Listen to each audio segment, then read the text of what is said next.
Liza Syaribanon dari Fakultas Hukum Universitas Pancasila dengan NPM 3024210012. Nah, di sini saya akan mempresentasikan hasil analisis kesalahan berbahasa Indonesia saya dari jurnal berjudul Implementasi Artificial Intelligence dalam Mengembangkan Kemampuan Belajar, Kompetensi, dan Kreativitas Siswa Sekolah Dasar di Era Digitalisasi dari Siti Holilah Siagian. Yang pertama, untuk kategori ejaan, di sini saya menemukan 3 kesalahan. Yang pertama itu ada Turnitin menjadi Turnitin, yang dimana nama merek dagang atau sistem yang sudah dikenal luas harus ditulis dengan huruf kapital. Yang kedua ada kreativitas menjadi kreativitas. Penulisan kata ini serasa kreativitas menggunakan V bukan F. Lalu yang ketiga itu ada artificial intelligence menjadi kecerdasan buatan. Kecerdasan buatan sesuai dengan KBBI. Istilah asing seperti artificial intelligence lebih baik diterjemahkan ke dalam bahasa Indonesia menjadi kecerdasan buatan. Lalu untuk perbaikan kalimat tidak efektif menjadi kalimat efektif, di sini ada 2. Yang pertama itu teknologi modern digunakan saat ini berkembang, yaitu artificial intelligence atau AI, robot, dan Internet of Things.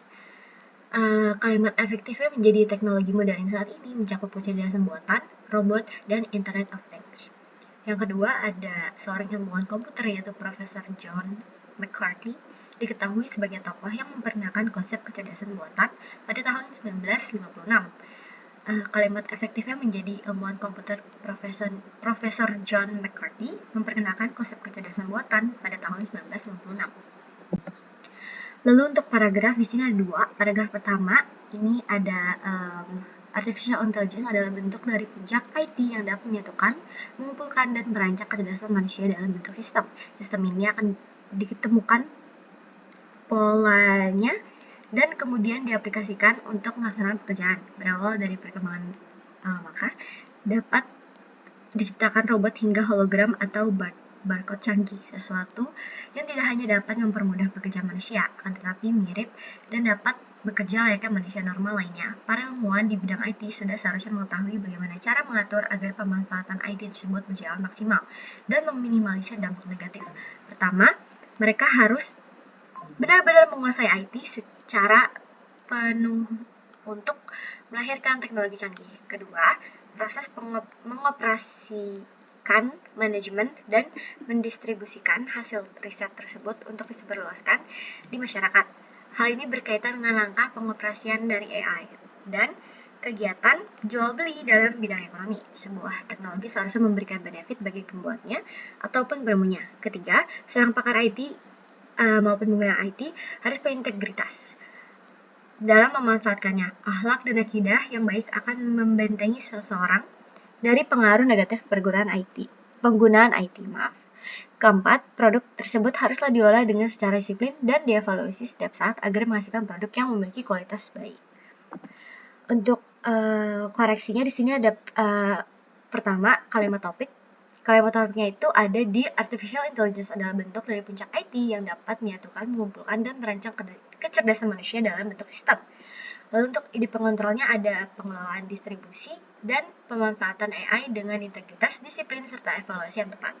Untuk kalimat pendukung di sini saya temukan 2. Yang pertama itu ada sistem ini akan ditemukan polanya dan kemudian diaplikasikan untuk melaksanakan pekerjaan. Yang kedua ada berawal dari perkembangan AI, maka dapat diciptakan robot hingga hologram atau barcode canggih. Untuk kesatuannya, teks ini memiliki kesatuan yang baik karena semua kalimat mendukung topik utama tentang bagaimana seharusnya AI dikelola dan dimanfaatkan oleh para ilmuwan dan pakar di bidang IT. Setiap bagian menjelaskan langkah-langkah penting yang perlu dilakukan untuk memastikan teknologi AI tidak hanya berkembang, tetapi juga digunakan secara bermanfaat dan bertanggung jawab. Selanjutnya ada koherensi. Koherensi dalam teks ini terjaga dengan baik karena ada hubungan yang jelas antara kalimat-kalimat pendukung yang menggambarkan bagaimana teknologi AI seharusnya dikembangkan, dioperasikan, dan diterapkan. Semua bagian mengarah pada pentingnya integritas, pengelolaan yang bijak, serta evaluasi terus-menerus dalam proses pengembangan teknologi tersebut. Lalu di sini ada paragraf kedua. Siswa mungkin lebih termotivasi untuk mengeksplorasi ide-ide baru dan mengembangkan kreativitas mereka dalam berbagai bidang melalui penggunaan teknologi AI.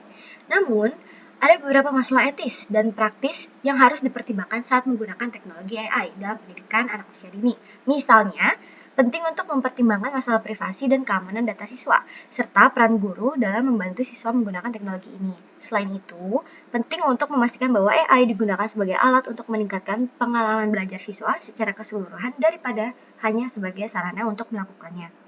Oleh karena itu, jurnal yang membahas penggunaan teknologi AI untuk meningkatkan kemampuan belajar, kompetensi, dan kreativitas siswa di sekolah dasar di era digitalisasi dapat membantu kita memahami lebih baik potensi dan hambatan penggunaan teknologi ini dalam pendidikan anak usia dini. Nah, untuk paragraf tadi, kalimat topiknya itu ada siswa mungkin lebih termotivasi untuk mengeksplorasi ide-ide baru dan mengembangkan kreativitas mereka dalam berbagai bidang melalui penggunaan teknologi AI. Untuk ide pengontrolnya, masalah etis dan praktis dalam penggunaan teknologi AI dalam pendidikan anak usia dini serta peran guru dalam pemanfaatannya. Kalian pendukung, namun ada beberapa masalah etis dan praktis yang harus dipertimbangkan saat menggunakan teknologi AI dalam pendidikan anak usia dini. Yang kedua ada, misalnya, penting untuk mempertimbangkan masalah privasi dan keamanan data siswa, serta peran guru dalam membantu siswa menggunakan teknologi ini. Untuk kesatuannya, teks ini memiliki kesatuan yang baik karena semua kalimat mendukung topik utama mengenai penggunaan AI dalam pendidikan anak usia dini. Semua bagian membahas tentang semua bagian membahas tantangan, manfaat, dan pertimbangan penting yang harus dihadapi dalam pemanfaatan teknologi ini di dunia pendidikan.